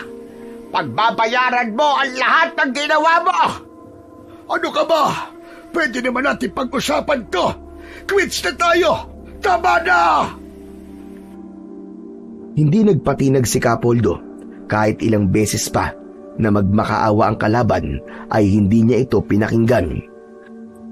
Nang wala nang makitang pag-asa ang aswang na mabibilog pa niya ang ulo ni Capoldo, nagsimula itong umusal ng panlabang orasyon.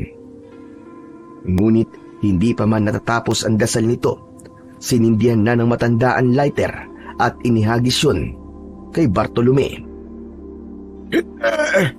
Hindi maaari ito! Nagsimula na itong masunog. Sumigaw ito ng malakas. Umiyak, nagmura, nagbitiw ng sumpa hanggang sa unti-unting tinupok ng malakas na apoy. Tara na! Masusunog na ang bahay! Lori! Anjo! Dalian nyo! Mabilis na nilapitan nila si Anjo at inalalayan hanggang sa makalabas ng bahay. Diretso sila malapit sa dagat. Paghinto nila ay halos sabay-sabay nilang nilingon ang kanilang ari-arian na nasusunog. Lalo na ang parte ng bahay na puro kahoy. Magkakasama nilang pinanood ang unti-unting paglamon ng apoy sa bahay. Ilang sandali pa ay nakabalik na si Nazario mula sa bayan. Natanaw niyang nasusunog ang kanilang bahay. Bigla siyang kinabahan at natakot para sa kanyang mga mahal sa buhay. Hindi siya makalapit sa bahay dahil sobrang laki na ng apoy. Halos mawala na siya ng pag-asa. Pero nang bigla siyang mapatingin sa dalampasigan, nakita niya doon ang kanyang mga kapatid at ang kanyang anak. Nakita din niya ang isang lalaking nakatalikod. Tumakbo siya ng mabilis, palapit sa mga ito. Ngunit nang makalapit siya, ay bigla siyang natigilan nang makilala ang kasama nila. Tay! Ang lungkot sa mukha niya ay napalitan ng galit. Pagkakita niya sa lalaki, ay tila bumalik ang alaala ng lumipas. Hindi maganda ang huli niyang alaala sa kanyang ama. Nakita niyang sinasaktan nito ang kanilang nanay. Bakit kayo magkakasama? Bakit nasusunog ang bahay? Ano nangyayari? Ikaw, kagagawan mo ba ang lahat ng to? Ha? Hindi umimik si Capoldo. Nanatili lang itong nakatitig sa muka ng bunsong anak. Bakit mo ginawa to? Baliw ka na nga! Baliw ka! Papa, tama na! Tama na! Walang kasalanan ng lolo. Siya pa ang nagligtas sa amin eh. Laban kay Mang Miguelito. Ano?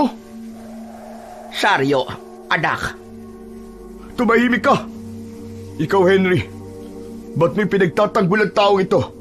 Hindi mo siya kilala, tulad ng pagkakakilala ko sa kanya. Hindi po, Papa. Kayo po ang hindi nakikita ang katotohanan. Totoo ang sinasabi ko. Siya nagligtas sa amin laban kay Mang Miguelito. Laban sa aswang na yon na gusto tayong patayin lahat. Nagkatinginan ang mag-ama. Si Sario ay puno ng pagdududa. Hindi aksidente ang pagkamatay ni Bubot at ni Miguel. Pinatay din niya si Tito Noel at Tita Ellen. Anong kwento yan? Ate Lori, ano ba talaga nangyari? Hindi makasagot ang ate niya. Ikaw, matagal ko nang alam na baliw ka. Bakit ka pa bumalik? Sinaktan mo si inay noon. Kitang-kita ko. Hindi ko siya sinaktan. Pinilit ko lang siyang umalis noon. Kasama kayo dahil alam kong paparating na ang panganib. Nakita kong uubusin tayo ng aswang na yon. Tulad ni Henry, may kakayahan din akong makita ang hinaharap. Pero hindi kayo nakinig sa akin. Ano? Bakit ngayon mo lang sinasabi yan? Sapagkat ayaw niyong makinig. Nung una pa lang, tinuring niyo na akong baliw. Lahat ng babala ko ayaw niyong paniwalaan. Hindi niyo ako masisisi. Pero ngayon na naranasan ninyo lahat at halos ikamatay ninyo. Maniniwala na ba kayo sa akin? Natahimik si Sario. Dahan-dahang nawala ang galit sa mukha nito. Napatingin ito kay Lori, kay Anjo at kay Henry. Papa, kung wala si Lolo, patay na kaming lahat ngayon. Nanginig ang labi ni Sario. Unti-unting bumagsak ang kanyang balikat. Napaupo siya sa buhanginan. Umiyak at pagkatapos ay tumingin sa kanyang ama. Tay, patawad. Ngayon ko lang naintindihan ang lahat. Patawarin niyo ako. Lumapit si Kapoldo. Inilagay ang kamay sa balikat ng anak. Hindi pa huli ang lahat, anak. Sabay-sabay silang napatingin muli sa bahay na halos abo na lang. Ang masamang alaala, anak, hindi natin kontrolado. Pero ang bukas, kaya nating baguhin. Tama po kayo. Kung magkakasama tayong lahat at nagmamahalan, kaya nating baguhin ang hinaharap. Makaraan ng ilang araw, matapos ang formal na pagsisiyasat ng mga otoridad at pagpoproseso ng mga dokumento, doon pa lang nakapagpasya ang pamilya na bumalik na sa Maynila. Sinabi nila sa mga pulis na aksidente ang sunog. Napapayag nila si Kapoldo na sumama sa kanila sa lungsod. Matagal na siyang nawalay sa kanyang pamilya, kaya hindi niya na pinalampas ang pagkakataong muling makasama ang mga ito habang siya ay nabubuhay. Pagdating nila sa Maynila, ay agad na pinuntahan ni Sario si Mang Doming at doon niya nalaman na naaksidente ang matanda. Nakaburol pa ito doon. Sinabi ng asawa nito na pagkatapos silang maihatid ay hindi na ito nakauwi ng buhay. Wala silang mga narecover na gamit, maging ang kanyang telepono ay nawawala, kaya hindi agad nasabi sa kanila ang masamang balitang yon. Nalungkot si Sario sa kanyang nalaman. Alam niya sa puso niya na maaaring hindi aksidente ang nangyari dito. May hinala siya na may kinalaman din doon ang matandang aswang. Malungkot siya na nadamay din ito sa problema ng kanyang pamilya. Nagbigay siya ng tulong sa asawa ni Mang Doming. Samantala, mas naging malapit naman si Kapoldo sa isa't isa. Ginabayan ng matanda ang kanyang apo upang magamit nito sa kabutihan ang regalong taglay nito. Ipinaunawa niya sa binata na hindi yun sumpa dahil layunin ng kakayahan niyang yun na maging tagapagbantay ng kanyang pamilya at ng mga taong mahal niya. Tinuruan niya ang apo kung paano nito matatanggap ang kakayahan niyang yun. Samantala si Lori at Anjo, bagamat pilit pa ring binubuo ang sarili matapos mawalan ng mga anak at asawa, ay nagsimula na rin silang maghilom. Malungkot pa rin sila. Matagal din silang nagluksa, pero nang dahil sa pagmamahal at paggabay sa kanila ng kanilang ama, sa halos araw-araw nilang pagdarasal ng sabay-sabay, unti-unti nilang kinapitan ng isa't isa at ang Panginoon para makaya nila ang lahat ng sakit at pagdadalamhati. At sa bawat araw na nagdaan, ang pamilya nila ay mas naging matatag at mas bukas sa isa't isa. Sa kabila ng bigat na iniwan ng mga nasawi at nasaksiyang karumal-dumal na karanasan, dala nila ang aral at katotohanang hindi matitinag ng dilim ang pamilyang nagkakaisa at nagmamahalan.